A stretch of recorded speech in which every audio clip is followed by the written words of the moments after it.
Halo guys, oke, selamat datang kembali di episode yang kedua. Kali ini kita akan mempelajari tentang sebuah action dan juga cara bisa mengirimkan data ke komponen ke front end. Jadi kita mulai. Pada episode sebelumnya kita membuat sebuah tombol sederhana dan saya menunjukkan kepada kalian bagaimana cara. Lalu kebenaran where click sangat sederhana untuk dilakukan, dan untuk memproses event klik tersebut kita perlu membuat metode dengan nama yang sama di komponen kita, yaitu dengan hal dasar. Kita akan kembali ke itu sederhana, lalu membuat metode dengan nama yang kompeten. Kan sekarang mari kita akan mempelajari bagaimana menikam data ke file blade kita. Oke, Anda dua cara untuk melakukannya. Cara yang paling sederhana adalah kita bisa pergi ke metode render seperti yang bisa kita lihat di sini, dan mendefinisikan sebanyak mungkin variabel yang kita inginkan.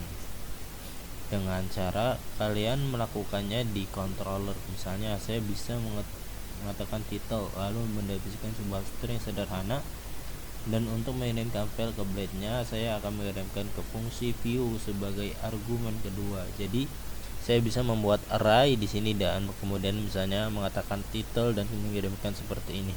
Ini adalah cara pertama untuk mengirimkan, atau saya juga bisa menggunakan compact dan meletakkan title di sini. Oke, saya menggunakan compact sendiri, menurut saya ini cukup membingungkan kadang-kadang. Dan kita bisa membuat array dan kemudian mengirimkan sebanyak mungkin variabel kita inginkan ke variabel blade kita. Lalu kita mengatakan user. Di sini kita bisa mengakses database. Oke, apapun yang bisa kalian lakukan di controller, kalian juga bisa lakukan di komponen blade kalian. Jadi di sini misalnya saya akan membuat model user, saya mengatur koneksi database saya dan terhubung ke database. Misalnya di sini saya membuat sebuah kontrol, katakan mengambil semua pengguna database saya, dan memang tidak ada, tetapi saya bisa mengirimkan itu dengan mengatakan user dan kemudian user kan. Nah, jadi cara mudah untuk mengirimkan data ke file blade kita. Sekarang dengan menggunakan left wire click ini untuk menampilkan data itu sangat sederhana. Kita bisa mengaksesnya dengan cara yang sama seperti yang kalian lakukan di file blade manapun. Jadi jika saya ingin menampilkan variabel title, saya bisa mengatakan menggunakan sintaks echo di blade dan mengatakan title, dan untuk user itu akan menjadi sebuah koleksi kan. Nah, bisa langsung mengecho, tapi yang saya lakukan untuk saat ini, saya bisa mengatakan accounts user karena saat ini kita bisa memiliki pengguna database kita. Oke, saya akan mengganti nama create new user. Oke, saya akan membuat tombol yang kita klik dan lalu pengguna baru database. Oke, mari kita buat sesuatu yang sangat sederhana hari ini. Untuk suatu ini akan mengatakan create new user, dan lalu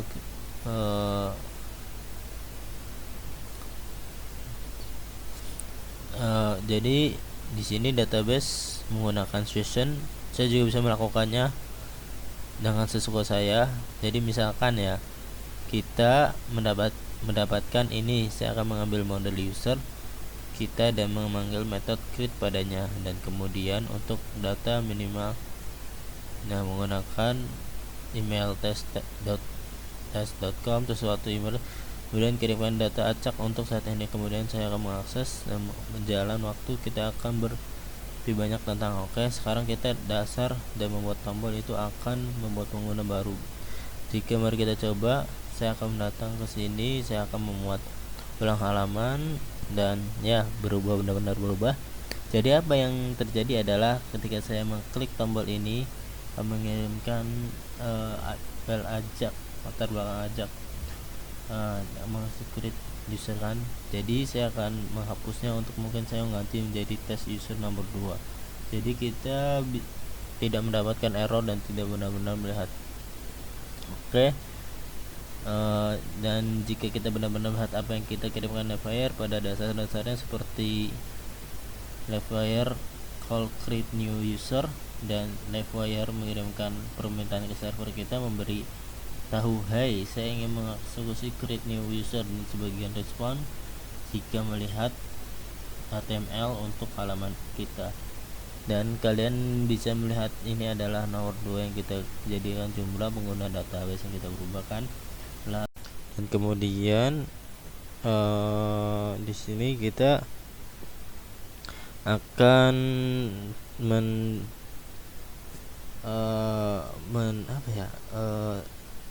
melakukan 2 cara mendefinisikan, dan cara kedua dengan mendefinisikan properti publik apa yang pun di komponen kita. Berupa angka itu bisa apa saja. Saya misalkan menggunakan test user dan menambahkan H2 untuk di sini menambahkan user. Tentu ini akan mempercepat kinerja kita dalam menjalankan sebuah Livewire ya, lebih mudah dan simpel. Kemudian di sini party public, dan kemudian kita akan memberikan sebuah respon. Nah, betulkan gua kalau menuju ke user nah kemudian kembali lagi kepada VS Code. Di sini kita akan meng-create data seperti public, dan ada cara ketiga untuk menggunakan properti terhitung. Kita akan membahasnya nanti sedikit lebih maju, tapi kemudian berikan bernama function username, dan kemudian kita akan menginginkan dengan menggunakan 2 cara. Kita perlu belajar bagaimana cara mengambil bidding dan data secara 2 arah, tapi itu saja untuk hari ini. Di episode berikutnya kita akan front end kita ke back end kita. Sekarang ya kita hanya melakukan satu arah dari back end ke front end. Di episode berikutnya kita akan membahas itu. Jadi saya harap kalian menikmati suite ini. Jika ada yang perlu kalian tanyakan, kalian bisa menanyakan kepada kita, bisa melalui chat komentar. Oke. Mungkin sampai di sini. Sekian, terima kasih.